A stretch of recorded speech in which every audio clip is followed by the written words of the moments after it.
Chers amis internautes, bonjour et merci de nous retrouver sur l'invité de Bénin Web TV. Aujourd'hui, nous parlons de la responsabilité sociétale de l'entreprise RSE et pour aborder les tenants et aboutissants de ce concept, j'ai sur ce plateau Léon Koboudé. Il est spécialiste en communication RSE, cofondateur de Mendo Consultant. Léon Anjorin Koboudé, bonjour. Bonjour monsieur. Merci d'avoir accepté notre invitation. C'est moi qui vous remercie pour l'opportunité. Alors, la responsabilité sociétale de l'entreprise, qu'est-ce qu'on peut y comprendre concrètement? Je vous remercie. C'est vrai qu'il y a plusieurs définitions selon les contextes réglementaires et culturels, mais ce qui est intéressant, c'est que la Commission de l'Union européenne, il y a quelques années, a mis en place une définition très claire et qui résume l'esprit même de la responsabilité sociétale des entreprises. C'est que pour la Commission de l'Union européenne, c'est que la RSE, c'est l'intégration dans les activités commerciales d'une entreprise des préoccupations sociales écologiques. C'est-à-dire qu'en un mot, les activités de l'entreprise doivent avoir un impact positif d'abord sur les salariés, sur la société et sur l'environnement. Et ça nous montre que, évidemment, que l'entreprise n'est plus appelée à être simplement une instance qui génère du profit. C'est qu'elle doit se préoccuper de l'environnement, elle doit se préoccuper du bien-être de ses salariés, elle doit se préoccuper aussi des consommateurs et des parties prenantes. Parlant de parties prenantes, il faut souligner qu'il s'agit de l'ensemble de ceux qui travaillent directement ou indirectement avec une entreprise, comme les fournisseurs, l'État, les collectivités locales, les consommateurs, les potentiels partenaires. Donc, voilà ainsi recadrer la RSE dans un contexte où tout fonctionne bien. Évidemment, on peut rapporter cette définition dans notre contexte béninois. La RSE, c'est effectivement la prise en compte de toutes ces préoccupations dont on a parlé, préoccupations écologiques, préoccupations sociales, préoccupations pour le bien-être des salariés également. Alors, quel est concrètement le but donc de la RSE? Le but de la RSE, c'est amener l'entreprise à contribuer au développement social, économique et sociétal de l'environnement dans lequel elle opère. C'est-à-dire que l'entreprise doit être un facteur, doit être une actrice de développement. Elle ne doit plus être seulement une organisation qui se préoccupe juste de son bien-être, de ses profits, de ses bons bilans annuels. C'est que elle doit être aujourd'hui un pilier de développement de la société. Et évidemment, c'est l'impact de ces activités qui peut être un indicateur de sa contribution au développement de la société. Je prends un exemple. Si vous avez une entreprise de meubles, de fabrication de meubles, dont l'activité franchement fait avancer la déforestation, il y a un problème. C'est que cette entreprise, elle doit trouver les moyens d'encourager le reboisement, puisque son activité principale ne doit pas être un frein pour l'entreprise. Donc, on considère que l'entreprise, quel que soit son secteur d'activité, quel que soit son cœur de métier, elle doit trouver les moyens, elle doit avoir l'intelligence de trouver le cadre, le plan d'action qu'il faut pour contribuer au développement social, pour contribuer à un renouvellement de tout ce qui est ressources naturelles, notamment pour les entreprises qui interviennent dans ces secteurs. Franchement, l'entreprise doit contribuer donc au renouvellement des ressources naturelles et aussi au bien-être de ses salariés et évidemment, bien sûr, dans un dialogue parfait, dans une optique de pouvoir, dans une vision plutôt de pouvoir être plus positif.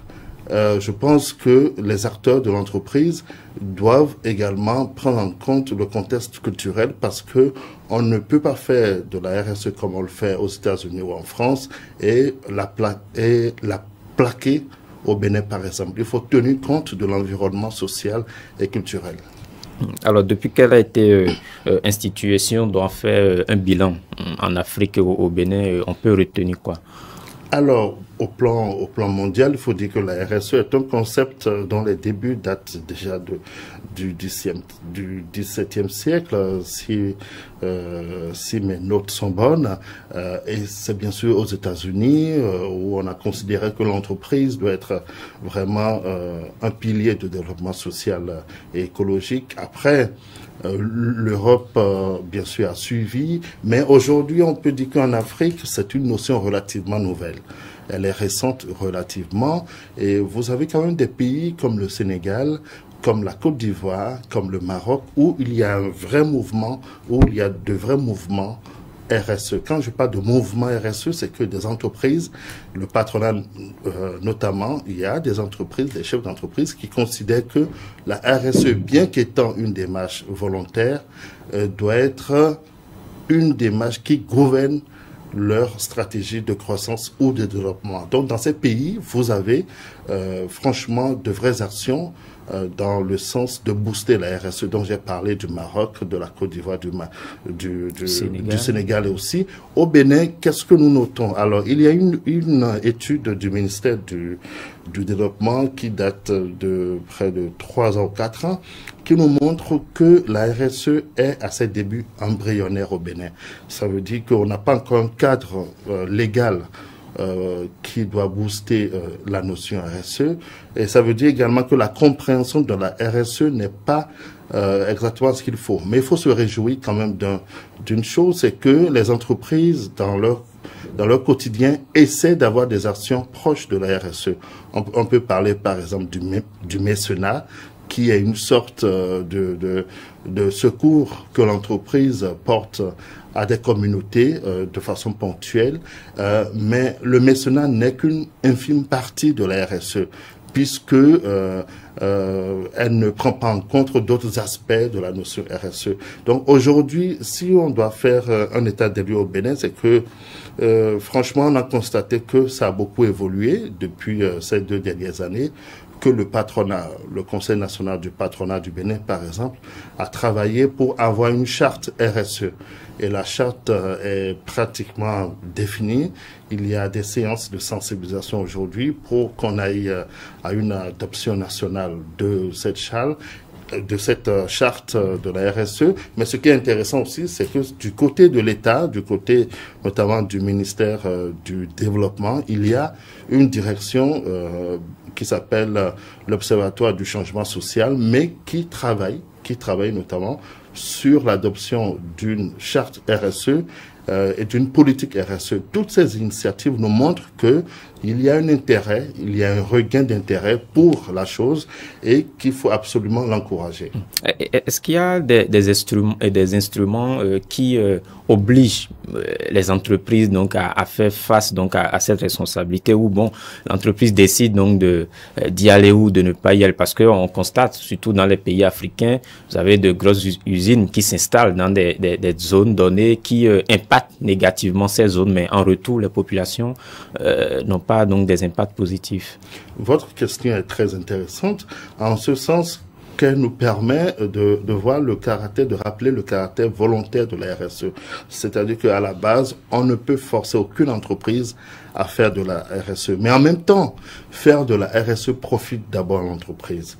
Alors, dans d'autres pays, comme la France et autres, il y a des mesures incitatives pour les entreprises qui font de la RSE. C'est-à-dire qu'on encourage par certaines mesures notamment fiscales ou autres, les entreprises qui font de la RSE, puisque, in fine, ces entreprises contribuent au développement social du pays. Donc, je crois qu'aujourd'hui, ce que nous devons faire ici, c'est de faire en sorte, notamment au Bénin, c'est de faire en sorte que l'État prenne en main la question de la RSE, en définisse franchement les axes forts, et aussi puisse recadrer comment le Bénin veut son veut vraiment sa politique de la RSE.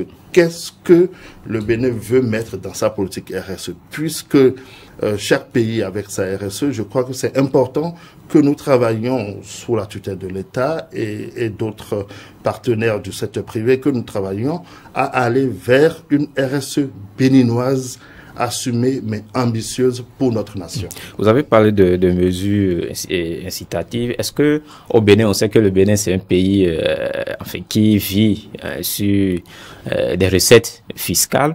Est-ce que on peut envisager qu'on demande par exemple aux entreprises, au lieu peut-être donc de verser la totalité donc des impôts, qu'elles prennent une partie pour donc assumer cette responsabilité, ou vous avez d'autres propositions? Oui, c'est tout à fait possible. Moi, je pense qu'au Bénin, on peut mettre un accent fort sur le volet environnemental de la RSE. C'est-à-dire que si il y a des entreprises qui ont des process de production plus propres et plus, je veux dire, plus dynamiques et qui respectent mieux l'environnement, je pense qu'il faut distinguer ces entreprises, leur donner des incitations, je veux dire, leur donner des mesures incitatives en matière fiscale ou d'autres. C'est sûr qu'il y a une panoplie de mesures qu'on peut envisager pour encourager ces entreprises. Comme je vous le disais, chaque pays a le droit de définir sa RSE. Ce qui est important, c'est de ne pas oublier que la RSE, elle est d'abord bien pour l'entreprise. Parce qu'en termes de réputation, en termes d'opportunités économiques, en termes, bien sûr, d'opportunités, de nouvelles parts de marché, je pense que c'est d'abord l'entreprise qui profite, qui gagne. Et donc, il faut expliquer aux chefs d'entreprise qu'ils ont intérêt à aller vers une démarche RSE et bien sûr expliquer à l'État qu'il faut un cadre réglementaire, qu'il faut un cadre de dialogue pour que les entreprises se sentent soutenues dans cet effort de définir un plan d'action RSE. La RSE, est-ce que finalement ça ne risque pas donc de devenir un outil de communication voilé pour les entreprises? Parce qu'une entreprise qui peut-être fait des actions sociales à l'endroit donc de la communauté, derrière c'est quand même une grosse communication aussi. Oui, je vous ai dit il y a quelques minutes que le mécénat que vous décrivez en d'autres termes n'est pas de la RSE. Le mécénat est une petite partie de la RSE. La RSE, c'est un ensemble d'actions qui permettent à l'entreprise de définir sa responsabilité sociétale. C'est-à-dire que l'entreprise, je donne un exemple, s'il y a une entreprise qui est, par exemple, dans la fabrication de liqueurs, par exemple, parce qu'on a eu une entreprise, une PME qui fabrique des liqueurs, qui a participé à la 2e édition des rencontres de la RSE, dont nous parlerons tout à l'heure, je l'espère, qui nous a expliqué que elle, depuis le début, elle a formé des producteurs ruraux qui lui fournissent aujourd'hui tout ce qui est matière première en termes de soda-bille, en termes de fruits séchés, et aussi elle s'approvisionne en matière de sucre au Bénin. C'est-à-dire que vous voyez, c'est tout un processus. Quand l'entrepreneur, quand le chef d'entreprise comprend que il ou elle doit s'appuyer sur des leviers locaux de développement pour développer son entreprise, déjà, ce chef d'entreprise comprend le bien fondé de la RSE. Maintenant, la RSE, c'est plus que ce que nous disons. Ce n'est pas seulement un bon rapport avec les fournisseurs, c'est aussi le bien-être des salariés, c'est aussi tout ce qui est lié à la protection de l'environnement, c'est aussi de bonnes relations avec les parties prenantes, la bonne gouvernance et aussi le souci de transparence pour des questions d'éthique. Donc vous voyez, on ne peut pas embrasser en tant que chef d'entreprise évidemment tout, je veux dire, tous les aspects de la RSE, mais compte tenu de votre secteur d'activité, compte tenu de votre cœur de métier, vous avez la possibilité, bien sûr, de vous accentuer sur quelques aspects clés, mais qui sont profitables à votre plan d'action. Alors, quelles sont les actions que vous menez à votre niveau par rapport donc aux entreprises ici au Bénin pour les faire comprendre quand même l'importance de la chose? Nous sommes positionnés comme, je veux dire, comme des apôtres de la RSE, c'est-à-dire que nous avons décidé de porter la parole de la RSE. Nous avons décidé de mettre en place des places de sensibilisation, d'information sur la RSE, et c'est ce qui nous a amené au niveau de Mindo Consultants à organiser pour la première fois en 2018 une première édition des rencontres de la RSE qui a connu un succès intéressant. Et du coup, cette année, malgré le contexte sanitaire qui impose des mesures barrières, nous avons organisé la deuxième édition qui a connu également un succès intéressant. C'est-à-dire que ça a été une série de conférences, au total 7 en ligne, organisées en ligne avec des entreprises qui sont venues exposer leur vision de la RSE, leur compréhension de la RSE, leur plan d'action, leurs expériences. Donc ce fut une tribune d'échange d'expériences sur la RSE. On a eu près de 3500 personnes connectées au total durant 2 jours pour suivre ces conférences. On a pu noter que même la compréhension que les chefs d'entreprise béninois de la RSE a beaucoup évolué par rapport à 2018 où on a organisé la première édition. Et aussi on a constaté qu'aujourd'hui la RSE elle est relative, c'est-à-dire que chaque entreprise fait sa RSE compte tenu de sa vision, compte tenu de son cœur de métier. Et je crois que ça a été plutôt un succès, cette deuxième édition des rencontres de la RSE. Tout à l'heure, vous avez parlé d'un cadre légal qui serait donc en préparation au niveau de l'État. Est-ce que vous ne craignez pas que à la longue, cette compréhension, parce que finalement chaque entreprise essaie de se doter de son plan. Est-ce que finalement on ne risque pas d'avoir un cadre légal et des plans de RSE qui seront en déphasage? Non, je pense que si l'État arrive à mettre en place un cadre déjà d'échange, de dialogue avec les acteurs du secteur privé, ça facilitera une prise en compte, bien sûr, des besoins des entreprises dans ce que je peux appeler la politique nationale de la RSE. Donc c'est pour cela que je plaide pour l'instant pour la mise en place d'un cadre de concertation sur la RSE qui pourrait réunir le patronat, la chambre de commerce, les consultants comme nous, des universités et l'État, pour qu'on puisse aller vers d'abord une compréhension, je vais dire, commune de la RSE, parce que la RSE, vous savez, on peut la mettre à toutes les sauces. Donc, il faut faire beaucoup attention. Il faut que tous les acteurs puissent harmoniser leur compréhension, puissent harmoniser leurs objectifs en matière de RSE et qu'on aille vers, je vais dire, une compréhension nationale de la RSE qui puisse booster, bien sûr, cette notion au Bénin. On va revenir donc à la deuxième édition des rencontres de la RSE tenue donc du 15 au 16 octobre passé.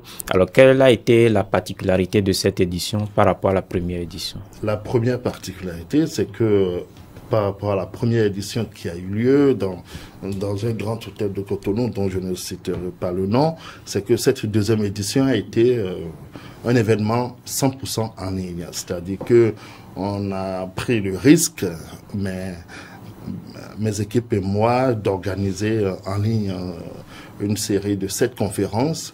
Et contrairement à nos, je vais dire, à nos appréhensions de départ, on a constaté quand même qu'il y a eu beaucoup d'intérêt de la part des consultants, des entreprises, des acteurs du monde associatif à l'événement. C'est-à-dire qu'il y a eu un regain d'intérêt pour le débat sur la RSE au Bénin et en Afrique. Donc ça a été vraiment quelque chose que nous avons noté de façon positive.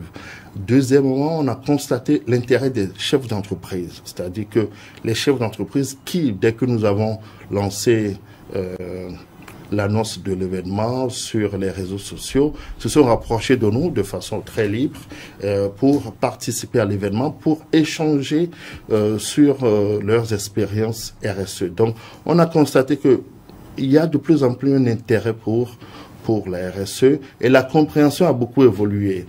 On a permis, par exemple, au patronat d'exposer ce qu'il fait depuis quelques années ou quelques mois sur l'élaboration, la définition d'une charte et d'une politique RSE. Donc, ça a été très intéressant parce que ça a permis quand même aux chefs d'entreprise de savoir qu'au niveau du patronat, il y a une initiative dans ce sens. Et avoir aussi des expériences des firmes comme Canal+, des institutions comme BOAD, je crois que ça a été un moment, franchement, d'échange approfondi sur la RSE. Et aussi, ça nous a permis de savoir que la RSE n'est pas seulement pour des entreprises du point de vue traditionnel, du point de vue, je sais pas, du point de vue commercial, mais c'est que toute organisation peut se doter d'une démarche de responsabilité sociétale. Donc, je peux vous dire que le bilan, c'est que c'est plutôt très positif et que nous sommes déjà très pressés pour la 3e édition parce qu'on a déjà des demandes, on a déjà des positionnements des entreprises et je crois que nous devons aller à une 3e édition l'année prochaine. Justement, la 3e édition, quelles sont les idées qui sont déjà mises en place? Alors, avant même la 3e édition, nous avons eu des demandes assez spécifiques, c'est-à-dire que des chefs d'entreprise nous ont demandé est-ce qu'il y a possibilité de former le cadre sur la RSE. Et donc, compte tenu de ça, nous avons enclenché des discussions avec des partenaires européens et africains sur la possibilité de monter des modules de formation à Cotonou pour que des cadres des entreprises puissent être sensibilisés, formés sur les notions, je vais dire, élémentaires et sur les notions majeures de la RSE.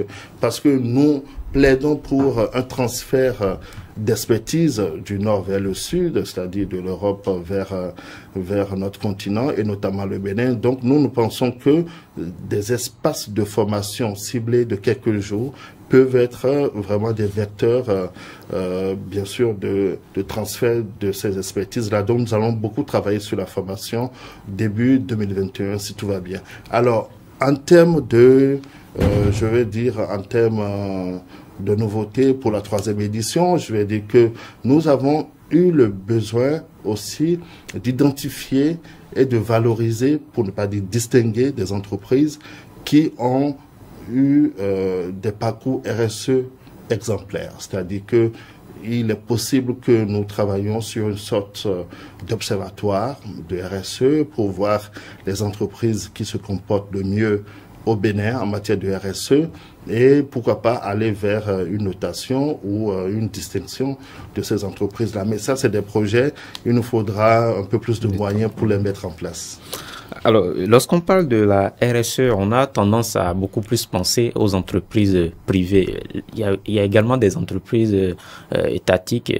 Quel est le pas de responsabilité? Je dirais que les entreprises étatiques devraient être plus à même de faire la RSE parce que leur responsabilité est plus grande dans le pays en matière de contribution au développement de notre nation. Donc, non, écoutez, toute entreprise, qu'elle soit semi-publique, publique ou privée, a la possibilité de faire la RSE, qui est bien sûr une démarche volontaire.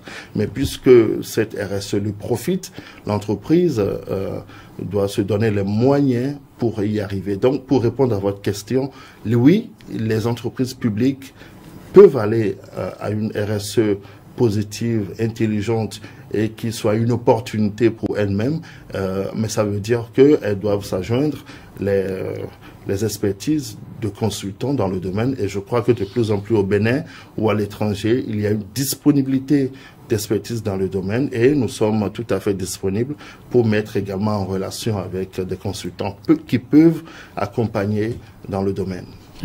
Alors nous sommes à la fin de cet entretien. Quel est votre dernier mot? D'abord, vous remercier pour l'intérêt que vous avez pour le monde de l'entreprise, notamment pour la RSE. Et j'ai envie de dire que avoir des médias leaders comme vous qui abordait le sujet RSE de façon aussi professionnelle. C'est une très belle chose et je crois que les médias aussi peuvent jouer un rôle majeur dans la compréhension de la RSE par l'opinion, puisque plus l'opinion va être saisie, va mieux comprendre les enjeux de la RSE, moins les entreprises vont être lentes à s'engager. Et comprendons que ça sera plutôt une opportunité, un réel besoin pour elles d'aller vers une RSE. Donc, je voudrais vous remercier et dire que Mendo Consultant est tout à fait disponible pour accompagner les entreprises ou pour mettre en relation avec des consultants qui veulent être encadrés, qui veulent être accompagnés dans une démarche RSE agissante. Alors, chers amis internautes, c'est tout pour cet entretien. J'ai reçu pour vous Léon Anjorin-Koboudé. Nous avons parlé de la responsabilité sociétale de l'entreprise. Merci de nous avoir suivis et à la prochaine.